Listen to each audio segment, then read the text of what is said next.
Les nuits vous paraissent longues, vous ressentez de la frustration, du stress, du mal à dormir, vous êtes à bout. Détendez-vous.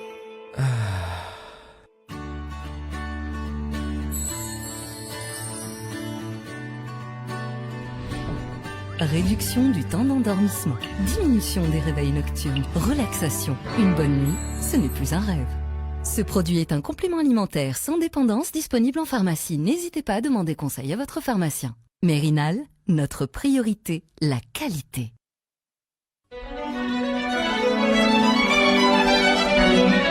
Pour bien s'entendre, il faut bien s'écouter. Rendez-vous sur M, la petite radio du Grand Maghreb. Bonsoir amis du Café Presse Politique et bienvenue. Ce soir une émission consacrée en grande partie à la condamnation en appel à 2 ans de prison ferme du journaliste Khaled Drarni qui avait l'habitude d'être ici, de présenter cette émission.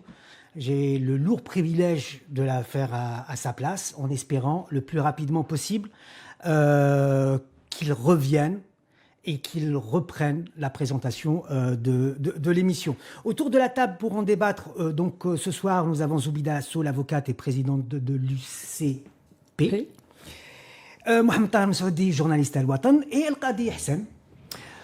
Bonsoir. Bonsoir. Merci d'avoir accepté l'invitation. Madame Assoul, comment vous avez défendu Khaled Drarni? Comment vous avez vécu cette condamnation?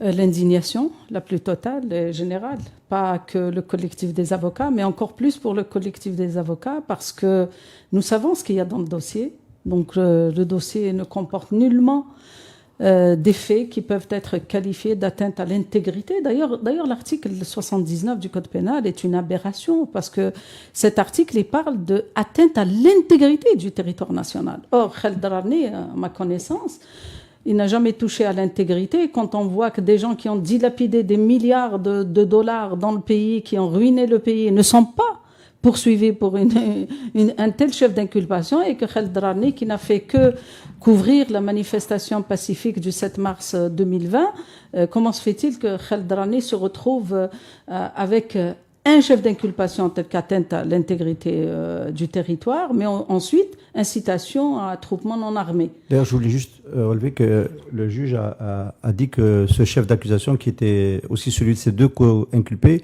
était tombé pour ces 2 co-inculpés. Tout à fait. L'intégrité, absolument. Mais pas pour lui. Non, pas pour lui, absolument. Non, c'est l'intégrité. Le texte de loi, il dit atteinte à l'intégrité du territoire national. C'est-à-dire dire qu'une partie de l'Algérie ne fait plus partie. C'est ça, l'atteinte à l'intégrité.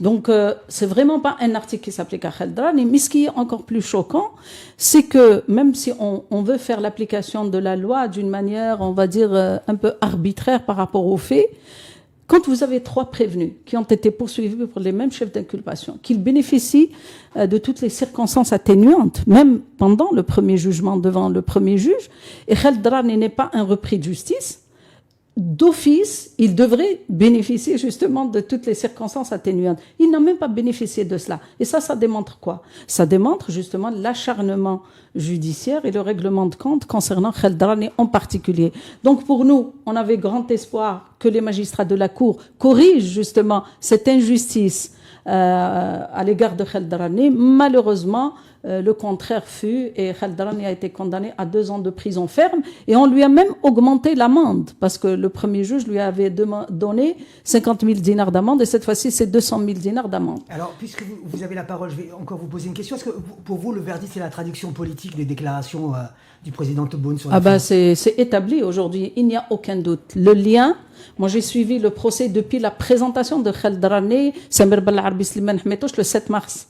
Donc j'étais présente lorsque le juge d'instruction les avait auditionnés en première comparution, et que Khaled Drarni a été gardé sous contrôle judiciaire, qui n'avait pas été placé sous mandat de dépôt. Mais depuis l'intervention du chef de l'État le 2 mai, l'orientation du procès, de son contenu, a pris une autre tournure. Et c'est là où on a commencé à lui chercher, voilà, tu travailles avec TV5 Monde, tu interviens, tu parles des problèmes de l'Algérie avec des étrangers, Khabarji, etc., etc. Et cette Khabarji, par la suite, c'est cette orientation qui a complètement détourné. D'ailleurs, je voudrais dire une chose, si vous permettez. Je vous en prie. C'est que les services de sécurité, qui sont d'habitude, qui sont pas très tendres avec les gens du Hirak, les journalistes et tout ça, même dans l'enquête préliminaire des services de sécurité, il n'y avait rien de tout cela. Contre un dossier vide, apparemment. Non, mais il n'y avait pas.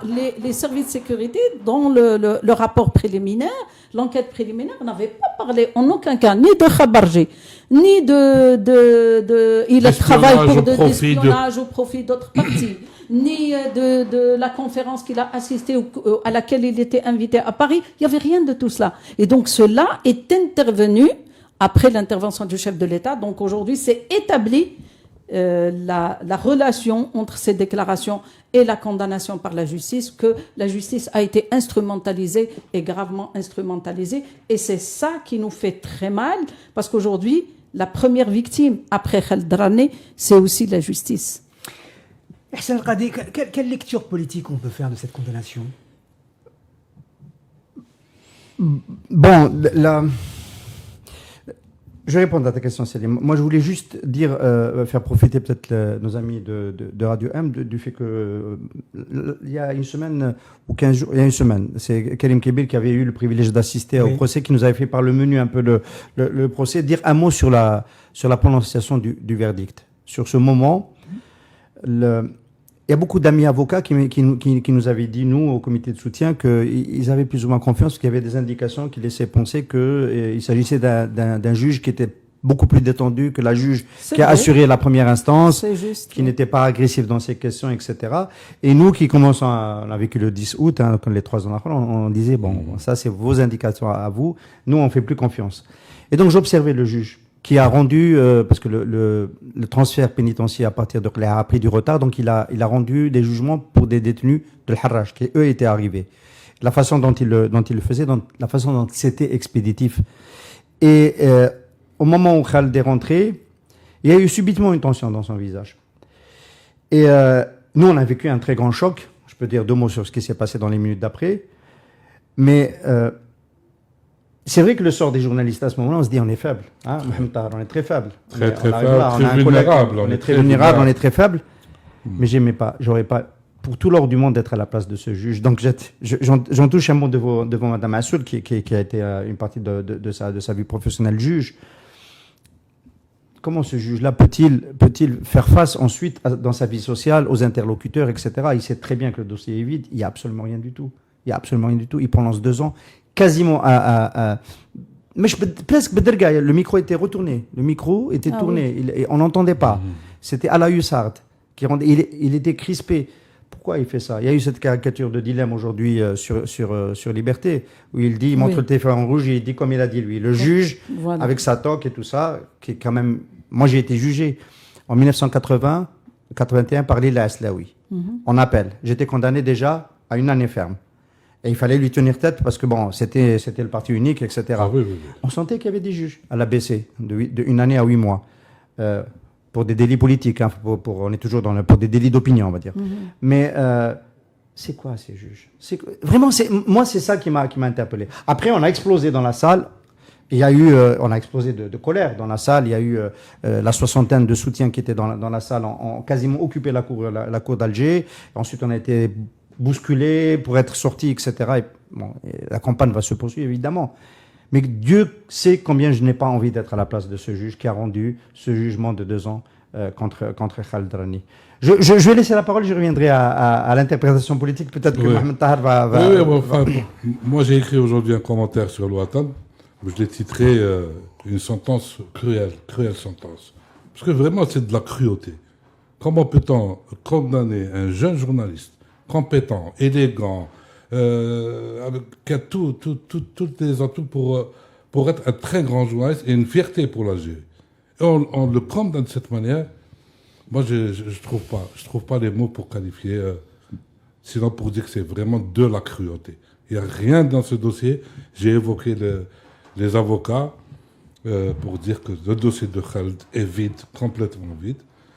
Et pour revenir à ta question sur les magistrats, on connaît l'histoire des magistrats, Madame Assou connaît très bien. C'est des gens qui suivent à la lettre les consignes qui leur sont données. Est-ce que ça a toujours été le cas? C'est toujours le cas. Malheureusement. Je pense. Pardon, allez-y, continuez. C'est une vraie question aujourd'hui. Je pense que le système judiciaire en Algérie, d'abord, il a connu plusieurs étapes. Avant du temps du parti unique, les juges ou le pouvoir ne s'intéressaient qu'à des procès vraiment, comme tu l'as si bien dit, Ihsan, tout à l'heure, les procès, les délits d'opinion ou quelque chose, mais ils ne s'intéressaient pas au reste. Donc les juges avaient quand même cette latitude de pouvoir dire le droit, rendre la justice d'une manière tout à fait indépendante. Il y a aussi la qualité des magistrats, parce qu'attention, la qualité de formation des magistrats est importante et on sait très bien que les dernières années, le niveau dans l'intolérance aussi, parce que vous savez, les magistrats ont été presque formatés.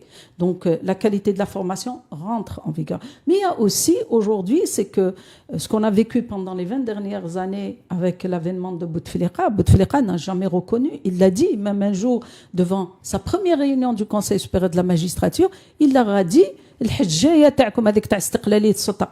faut pas en parler devant moi. Donc nous avons un système qui ne reconnaît pas, qui ne veut pas d'une justice indépendante. Donc c'est là le vrai problème. Maintenant les juges, il y a des juges quand même que parfois on a eu même des procureurs qui ont fait des réquisitoires pour demander la relaxe pour des hirakistes. On l'a vécu à Sidi Mohamed. Ce sont des juges qui restent selon leur conscience, leur niveau de conscience, leur niveau de leur honneur à eux-mêmes en tant que magistrats. Ils le payent très cher. Ils l'ont payé très très cher. C'est pour ça qu'aujourd'hui, moi je suis beaucoup plus dans, disons, la tentative de compréhension que du jugement, parce que c'est très difficile de travailler comme magistrat dans la situation que nous vivons actuellement. On a vu Belhadi. Où est-ce qu'il s'est retrouvé? En dehors du mouvement annuel des magistrats, il a été muté comme sanction à Ouedsouf, à Gmar exactement. Oui, à Gmar exactement, parce qu'il a osé. Il a osé pour ne pas justement donner, disons, un exemple de magistrat, de procureur, de courage. Un appel d'air. Voilà, de courage de dire le droit. Et donc, moi, honnêtement, le procès de Khaled en appel, quand j'ai entendu le réquisitoire du procureur général, donc du représentant du ministère public, j'étais ahurie. D'ailleurs, je lui ai dit en face, je lui ai dit, monsieur le procureur général, votre réquisitoire m'a rappelé les discours du feu Gaïd Salah. C'est vrai, c'était ça. C'était beaucoup plus un réquisitoire politico-sécuritaire qu'un réquisitoire judiciaire. Alors que la loi lui fait obligation de démontrer à la Cour quels sont les faits qui constituent justement des preuves à charge contre Khaled Darani, Samer Belharbi et Slimane Hmetouch. Il ne l'a pas fait. Donc c'est ça en fait la déviation. Ça c'était un indice. Mais on s'est dit, bon c'est pas grave, le procureur il est dans son rôle. Mais vraiment, ça a été une douche froide pour nous, en tant que collectif des avocats, de voir cette décision. Et d'ailleurs, elle n'honore pas l'Algérie, parce que aussi, l'Algérie est le grand perdant dans cette histoire-là. Les répercussions internationales sont terribles pour le pays, malheureusement. Alors, moi, je reviens à ma question concernant la... Donc, elle s'adresse à moi, parce que je n'ai pas répondu. Parce que je n'ai pas répondu. Quelle interprétation, quelle lecture, quelle analyse on peut faire politique de cette... Il y a deux grands moments dans l'affaire Darani. Il y a un moment où c'est Antar qui est en charge du dossier. Hosseini Bouazza, son équipe, qui a promis à Gaïd Salah de faire taire toute la presse et de faire en sorte que dans le Hirak, il n'y ait pas de couverture de la presse. Notamment la partie des journalistes qui sont écoutés à l'étranger. Parce que fiable, comme l'est Khaled Darani, on lui fait confiance. Quand il dit quelque chose, en général, personne ne l'a pris pour diffamation. Sur les années de carrière, c'est vrai. Quand il dit, voilà. C'est l'avantage de la qualité. On parlait de la qualité. De la mesure, voilà. Le choix des mots. Et donc, il y a eu un acharnement. Et en fait, ils se sont trompés. Ils ne s'attendaient pas à tomber sur un personnage aussi résilient et aussi résistant. Ils ne s'attendaient pas. Pourquoi? Parce que Khaled Darani est inséré dans un collectif professionnel, dans un réseau de journalistes en Algérie. On a un réseau de journalistes qui résiste. parce qu'il est correspondant de RSF, donc il a aussi ce statut de quelqu'un qui organise des campagnes de solidarité. Il l'a fait pour nombre de nos amis. Le dernier, c'est Sofiane Marakchi, qui en a profité. Khaled Darani a organisé plusieurs waqafat ihtijaji pour lui. Et donc, il est resté debout dans ses bottes. Il ne s'attendait pas. Et ils ont quand même chargé la barque au maximum et ils l'ont refilé, parce qu'ils lui ont promis, ils lui ont dit, tu iras en prison. Tu n'arrêtes pas de couvrir le Hirak, tu iras en prison. Il a été 4 fois à Antar. L'équipe de Wassini Bouazza est tombée, mais le dossier est resté. En fait, ça c'est la première séquence. La deuxième séquence, c'est quand c'est repris en charge par les successeurs.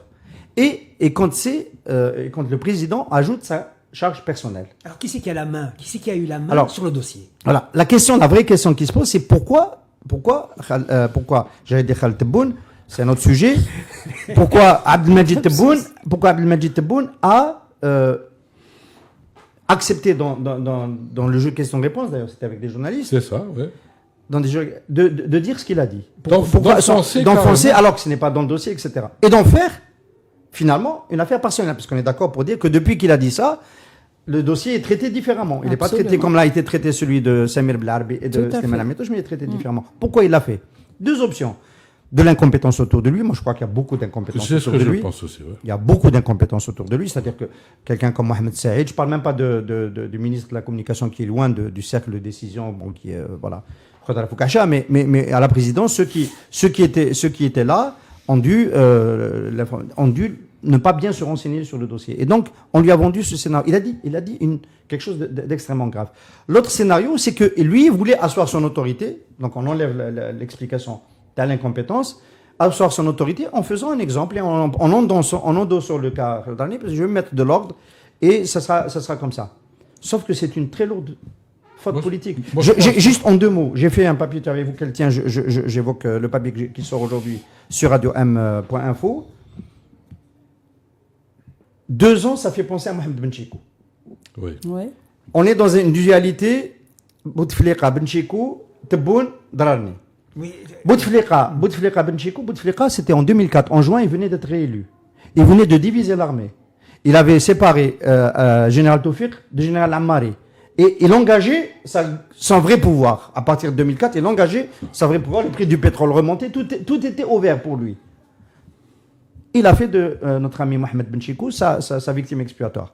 À cause du livre, mais évidemment pas à cause des bons de trésor, enfin les bons de caisse, à cause du livre qu'il a trouvé diffamateur, etc. Il aurait mieux fait de faire un procès en diffamation. Peut-être qu'il aurait gagné. Mais là, il nage. Tebboune, pour finir en 2 mots, engage la même épreuve. Sauf que Tebboune, il est pas en face de Mohamed Benchikou, il est en face d'un journaliste qui est soutenu par le Hirak, qui est populaire dans le Hirak, qui est populaire à l'international. Abdelmajid Tebboune n'est pas au début d'une phase de consolidation de son pouvoir, mais il est complètement précaire. Et tout ce qui s'est passé depuis 9 mois le rend encore plus précaire. Et donc, en fait, ces 2 ans-là, il ne pourra pas les mener. Voilà. Il ne pourra pas maintenir en prison Khaled Darani pendant 2 ans. Il s'attire plus d'ennui qu'autre chose. Mais je pense plutôt, Hassan, le problème, c'est l'incompétence de son entourage. Beaucoup plus. Et ils ont donné plusieurs fois des exemples. Par exemple, la fameuse conférence de presse de Tebboune, la première, ça a été un ratage. Il y a eu même des cassettes qui ont été inversées, etc. Le dernier truc de la PS, le mensonge qui a été publié sur la commission de Genève. Et il devait y avoir des suites après ça, mais aucune suite apparemment. Et on passe le truc du ministre, comme il s'appelle, Bichakra, qui a abandonné le poste pour garder son nationalité française. Chabna, pardon. Une multitude d'amateurisme de son entourage. Et c'est ça qui a dû peut-être condamner Dararni, parce qu'on lui a présenté un dossier complètement faux sur Dararni. Et c'est ce qui l'a poussé à dire Khabardi. Et Khabardi, c'est trop grave, ça veut dire quoi? Ça veut dire espion, ça veut dire Ibn-al-Blad, c'est-à-dire un traître. Et pour le commun des mortels, un traître, il n'a pas du tout de soutien. Or, nous, on peut le dire, ce n'est pas un traître. Il n'a jamais trahi son Ce n'est pays. ni un Khabarji, ni un Khabarji, ni un Khabarji, mais aucun des deux. لا Voilà, c'est خلينا important. laisse tomber هذه bon خلينا غادي حاجة واحدة أخرى mais نقول ماشي خبرجي. Il fait son travail correctement, de manière très professionnelle. Il est admiré par beaucoup de gens. Et bien sûr, il est jalousé. Apparemment, il y a beaucoup de jalousie entre cette personne de Khaled. Si on voit que certains confrères, enfin, certaines réactions, moi, elles me laissent perplexe. Oh ben, Contre Khaled Ramli, mais pourquoi tu es contre? Il est victime parce qu'il a couvert le Hirak et on lui en veut pour ça, pour le travail qu'il fait. Parce qu'il fait du bon travail. En plus. Mais on perd le Nord avec cette affaire. Puisqu'on parle du journaliste, on va revenir sur la presse. Est-ce qu'on est tous des journalistes? Par exemple, les journalistes indépendants aujourd'hui, ils sont tous en sursis? Nous sommes dans une phase de régression très grave. En parlant justement d'indépendance de la presse. Il y a une régression terrible. Je peux te dire même, C'est bien que la période de Bouteflika, Oui. avant qu'il tombe malade, nous étions bien mieux lotis. Les gens, la presse, si tu te rappelles, Hassan, il y avait une liberté de temps extraordinaire, même vis-à-vis de Bouteflika.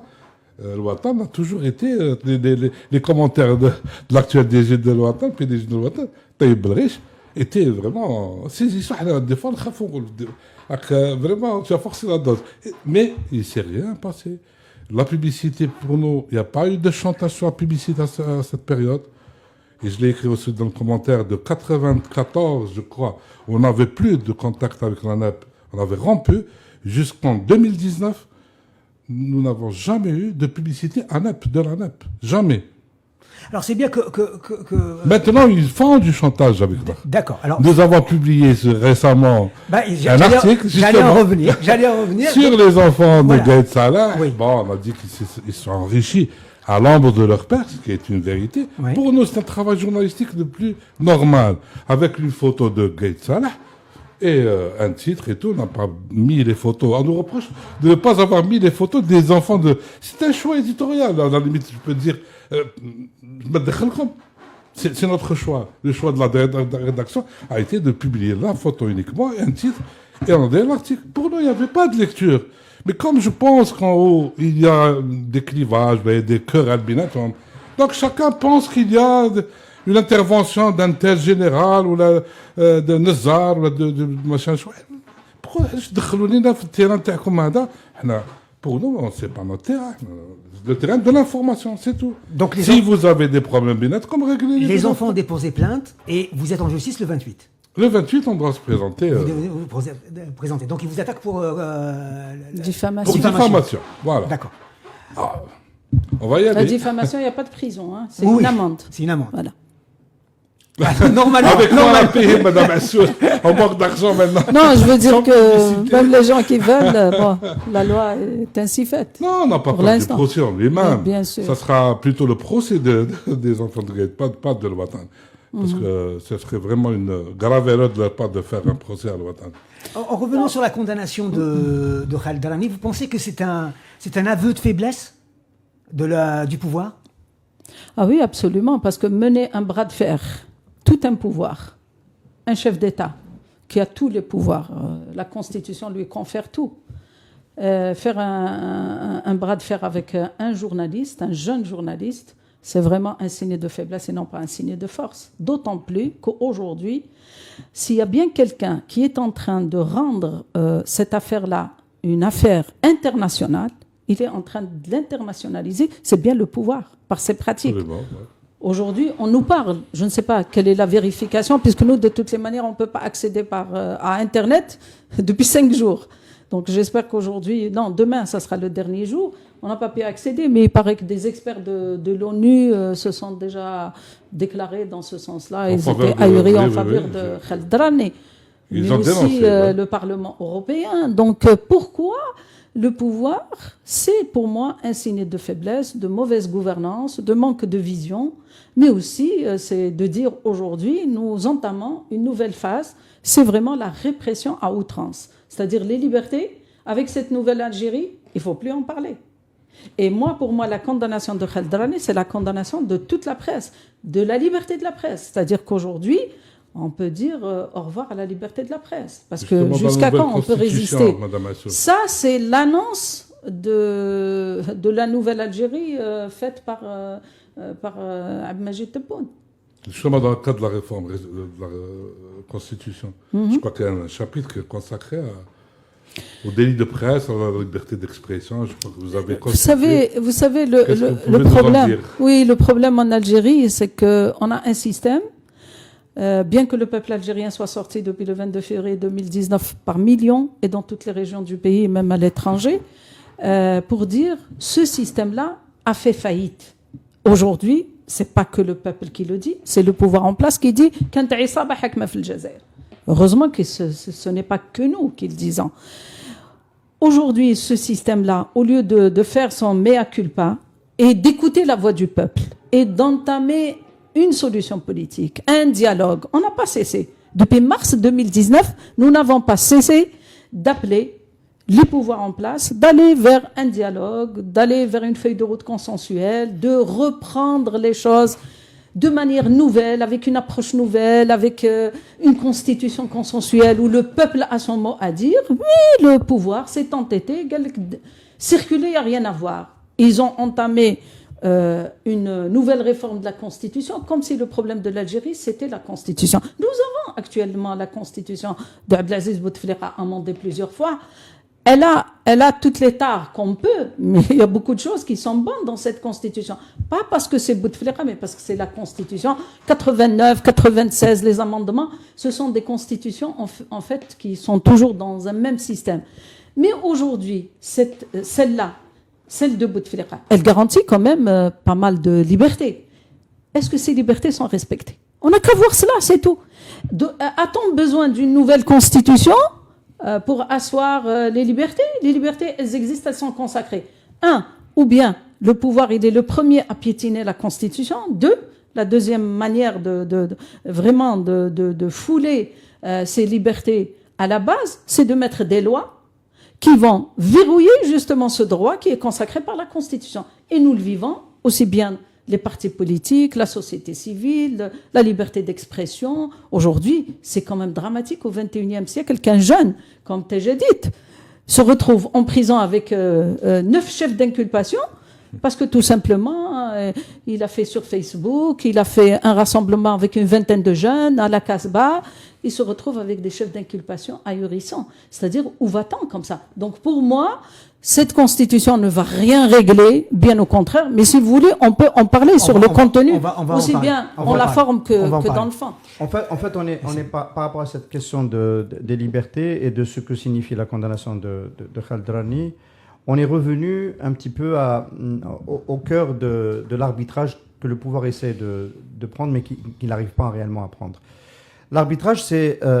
il y a une demande de démocratie très forte qui s'est exprimée par le peuple algérien depuis le 22 février, qui est, j'ai fait mes calculs, en cumulé, il y a eu plusieurs millions de marcheurs pendant 56 semaines. Il n'y a pas d'équivalent, au moins au monde. Sur le continent africain, pour rester prudent. Il n'y a pas d'équivalent. Dans l'histoire, il n'y a pas d'équivalent. Alors, le choix, c'était... Il y a toujours eu des tensions. En intérêt, Ahmed Gassal a incarné la réponse brutale. On reste dans le cadre de la Constitution et on se renouvelle nous-mêmes. Mais évidemment, la question ne pouvait pas ne pas se poser. On est obligé de donner quelque chose à ce mouvement. On a choisi de lui donner des oligarques. Et comme ça ne suffisait pas, on a élargi de plus en plus le cercle des oligarques et des responsables politiques, etc. Mais au bout d'un moment, l'opinion n'était pas dupe. Ça pouvait être la réponse des premières semaines. Mais après, plus personne ne suit aujourd'hui le procès des frères Koulinev, malheureusement, alors qu'il y a beaucoup de choses à apprendre sur ce qui se passait ces années-là. Enfin, sur la presse, nous couvre le procès, on arrive à savoir ce qui s'y passe, mais ce n'est plus, c'est pas ça la réponse qu'attend le peuple. Non. Il attend la réponse à ces revendications, elles sont très précises. Le peuple est désabusé, carrément. Le pouvoir a décidé de ne pas ouvrir. En fait, c'est ça, de ne pas ouvrir, parce qu'à partir du moment où tu accordes des libertés, il y a une machine qui se met en route et ça peut les emporter tous. Comment tu vends un nouveau président? Le nouveau président est arrivé, il a dit Jazair Jdida, il a voulu tendre la main al Hirak, etc. Mais il s'est rendu compte qu'en fait, si tu tends la main, ça veut dire que tu acceptes d'ouvrir et tu acceptes l'exercice des libertés. Et c'est ce pas qu'il n'arrive pas à franchir. Et ce pas, à quel moment tu sais qu'il n'arrive pas à le franchir? C'est sur la question des détenus. Sans aller au-delà, le droit de réunion, le droit de marcher dehors, le droit de s'organiser, le droit d'avoir des partis politiques, des associations, sans aller aussi loin. Je ne parle même pas du droit de la presse de mettre Radio M sur la bande FM, par exemple, d'ouvrir. Il n'y a que des radios publiques sur la bande FM en Algérie. On ne parle même pas de ça. Les prisonniers. Sur ce chapitre des prisonniers, il n'arrive pas. Il fait un pas en avant, 2 pas en arrière.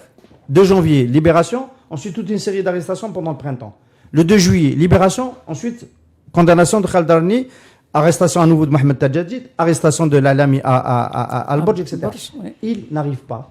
Et donc, il n'arrive pas pourquoi ? Parce qu'il n'envisage pas une autre feuille de route que sécuritaire. Et c'est dramatique. Mais alors, c'est intéressant ce que tu dis, parce qu'en même temps, comment envisager pour le président actuel de continuer à exercer le pouvoir sans tendre la main au Hirak ? Aujourd'hui, c'est pratiquement impossible, par exemple, vu la situation économique, la situation sociale, que le président Tebboune continue à pratiquer la même politique. À un moment donné, le pouvoir sera contraint d'ouvrir et de tendre la main. Mais alors, il faudrait qu'il ait d'abord cette conviction. Il faudrait qu'elle existe, qu'il faut ouvrir. C'est la première des choses. Chadli Ben Jdid, le 10 octobre 1988, après la tuerie de Bab Louad, il est arrivé à la télévision, il était quasiment en pleurs. En pleurs, carrément. Voilà, et il a dit Islahat Siyasiya. On a tous compris Islahat Siyasiya, militant politique et journaliste à l'époque, que ça signifiait multipartisme, on allait dans un système Jdid. Conviction qui est venue, autour de lui, il y avait des gens qui voulaient l'ouverture, etc. On n'a rien vu de cela dans l'entourage d'Abdelmajid Tebboune. Abdelmajid Tebboune, il n'incarne pas une volonté de changement. Maintenant, autour de lui, il peut y avoir des manœuvres pour essayer de... Il y en a eu cet été, et pas seulement cet été, jusqu'à maintenant, le pouvoir sécuritaire a peur du retour des manifestations populaires. Je ne dis pas le retour du Hirak. Le Hirak, il est dans les foyers, il est dans la tête des gens, il est partout. Le retour de la forme manifestation populaire. Il en avait peur. Il en a toujours peur.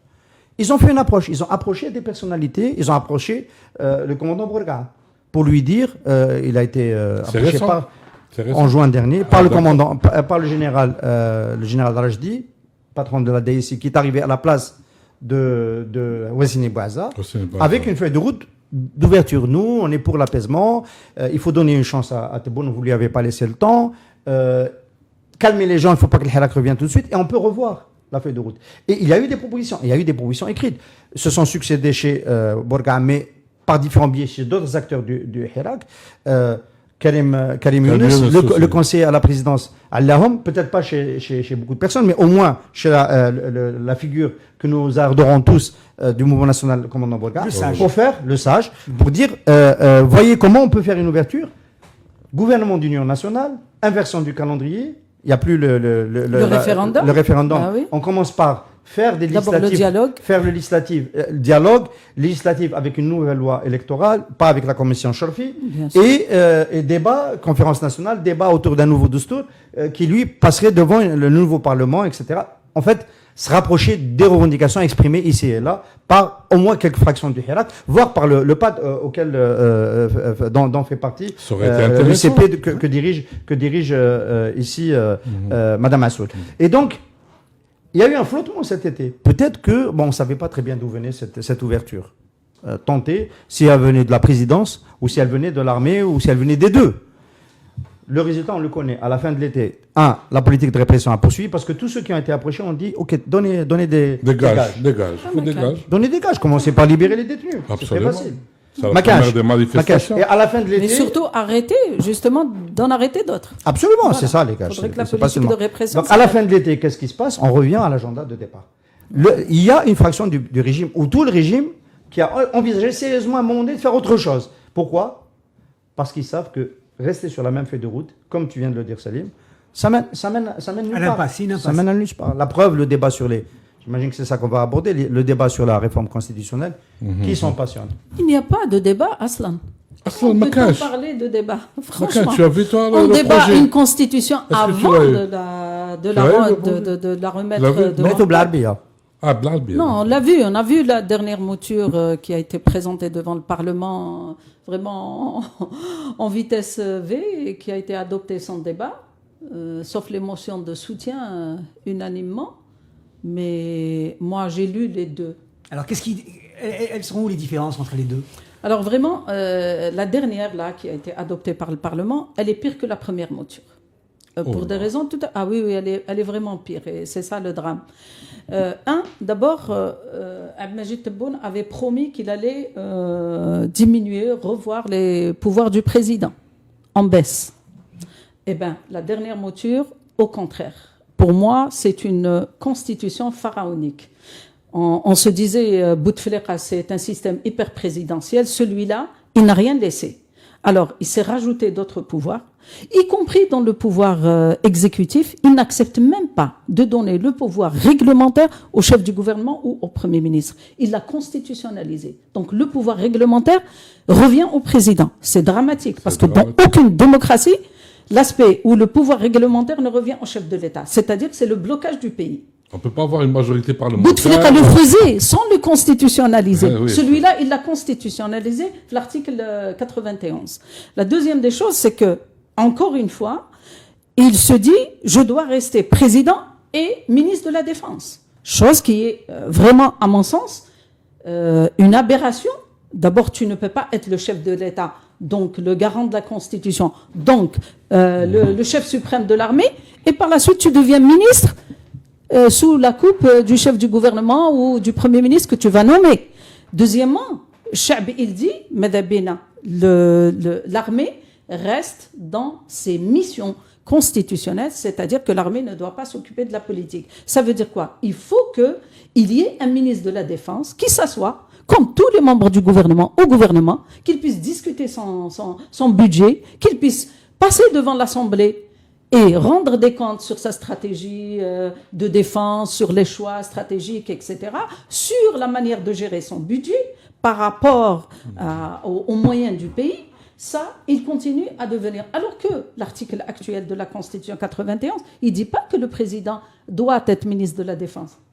C'est une aberration aussi que les gens disent il doit. Pourquoi? Parce qu'il y a une formulation dans la Constitution, dans l'article 91, qui dit le président de la République est chef suprême des armées, il a la charge de la défense nationale. Ça veut dire quoi? Bien sûr, à partir du moment où il est chef suprême des armées, bien évidemment qu'il a... Mais aussi, le même article, il dit que le président dirige la politique étrangère et qu'il l'oriente. C'est pas pour autant qu'il est ministre des Affaires étrangères. Donc vous voyez qu'on fait de la Constitution ce qu'on veut. Donc là, il a gardé ministre de la Défense. Deuxièmement, il nous a parlé de la séparation et l'équilibre de pouvoir. Jamais une Constitution, depuis 1963 à ce jour, il y a eu autant de confusion entre les pouvoirs que cette dernière mouture qui a été votée, hélas, par les deux chambres. C'est-à-dire qu'il garde la présidence du Conseil supérieur de la magistrature, alors que le syndicat des magistrats, le forum des magistrats, nous les avocats, depuis le Hirak, nous appelons tous et les citoyens à l'indépendance de la justice et extraire la justice justement du pouvoir exécutif, rendre la présidence du Conseil supérieur de la magistrature à un magistrat élu par ses pairs de haut rang. Aujourd'hui, il fait mieux, Tebboune. Il donne des cadeaux aux deux présidents des deux chambres du Parlement. Chacun d'eux a 2 sièges au Conseil supérieur de la magistrature. Que vient faire le pouvoir législatif dans le pouvoir judiciaire? Parce que vous savez, le Conseil supérieur de la magistrature, c'est l'organe qui régit la carrière des magistrats en termes de nomination, de mutation, de discipline, etc. Que vient faire le pouvoir judiciaire, législatif dans le judiciaire? C'est une aberration. Ce sont des cadeaux qu'ils se passent entre eux. C'est très grave. La troisième des choses, c'est que quand même, il nomme 6 membres dans le Conseil supérieur de la magistrature.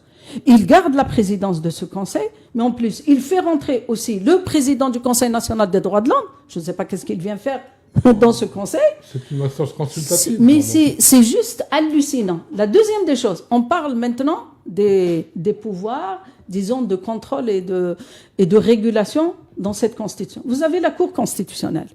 Elle n'a rien changé. C'est toujours les mêmes prérogatives du Conseil actuel, de Conseil constitutionnel. Elle a juste changé de nom.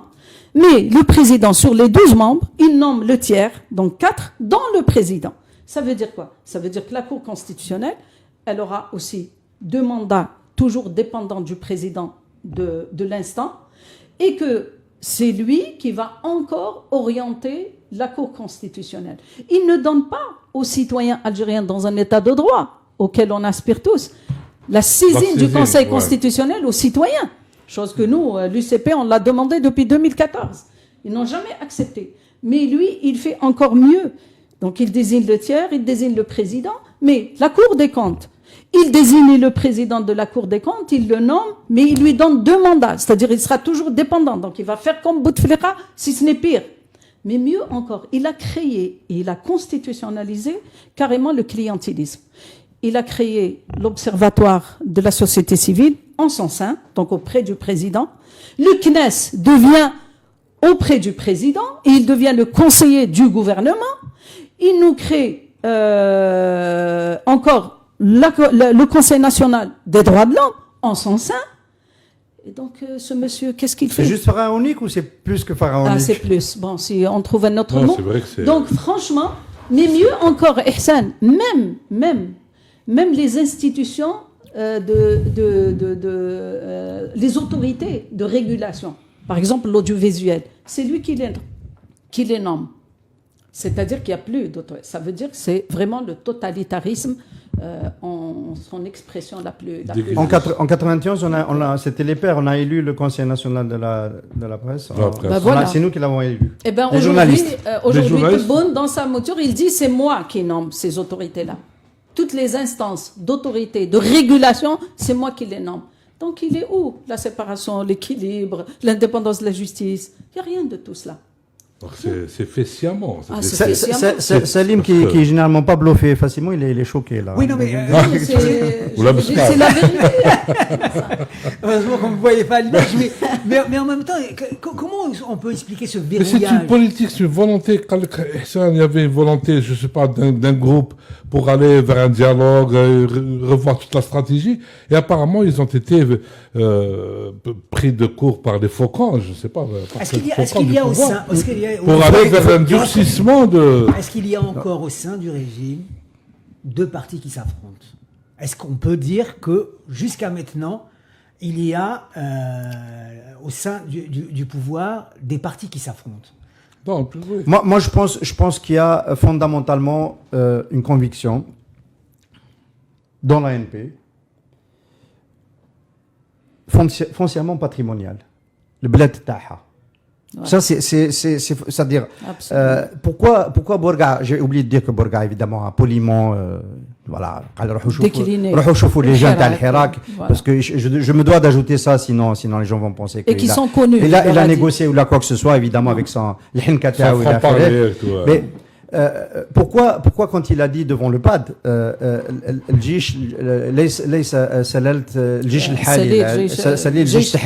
pourquoi Ahmed Gaïd Salah l'a embastillé dans les 24 heures? Parce que c'est la source de la légitimité que tire l'ANP. Elle n'a pas d'autres chantiers qui font qu'elle est légitime. Elle n'a pas... Bon... voilà, c'est cela. D'ailleurs, tout le pouvoir tire sa légitimité de cette filiation-là. On est, avec cette question-là, on est au cœur du problème. Ils considèrent que le pays est à eux, et donc le pouvoir est à eux, et l'État est à eux. Après, les politiques que tu peux avoir, une fois que tu as accepté cela, ça peut être un peu plus softliner, ça peut être un peu plus hardliner. Avec Ahmed Gaïd Salah, c'était très hardliner. Mais la matrice de base, c'est que le bled ta'na. Et ça ne peut pas. Et d'ailleurs, le mot d'ordre qui a le plus fait mal, et qu'on ne tolère pas même le général Nzar, quand il a fait sa sortie récemment, il nous a attaqué d'avoir osé dire Doula Madania, Machi Askaria. Sur le reste, évidemment, il disait l'ANP était entre de mauvaises mains, autant de Ahmed Gaïd Salah, etc. Mais sur cette question-là, il est solidaire parce qu'il fait partie de cette matrice-là qui considère que c'est à eux. Voilà. Et après, c'est une nuance.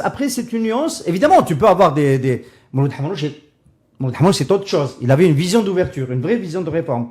Il y avait Ben Yelis, j'imagine que c'est aussi un ancien militaire qui avait une vraie vision d'ouverture. Il n'a pas exercé, il n'a pas pu l'exercer dans les fonctions, etc. Mais pour répondre à ta question, Selim, aujourd'hui, la matrice c'est toujours la même. On ne lâche pas le pouvoir, on ne lâche pas, c'est nous qui désignons, c'est nous qui faisons. D'ailleurs, même dans l'architecture de la Constitution. Pourquoi l'ANP refuse d'envisager un système? Chers amis du CPP, pour des raisons techniques, on a été contraint d'arrêter l'émission, mais on se donne rendez-vous mercredi prochain pour un nouveau numéro du Café Presse Politique. À bientôt.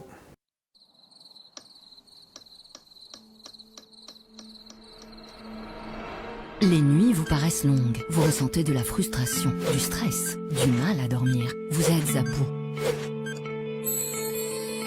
Détendez-vous.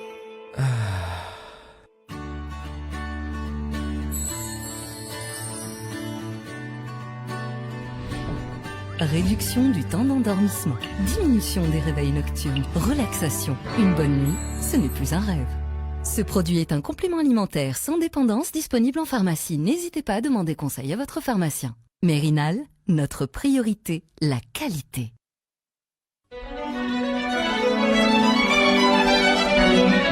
Pour bien s'entendre, il faut bien s'écouter. Rendez-vous sur M, la petite radio du Grand Maghreb.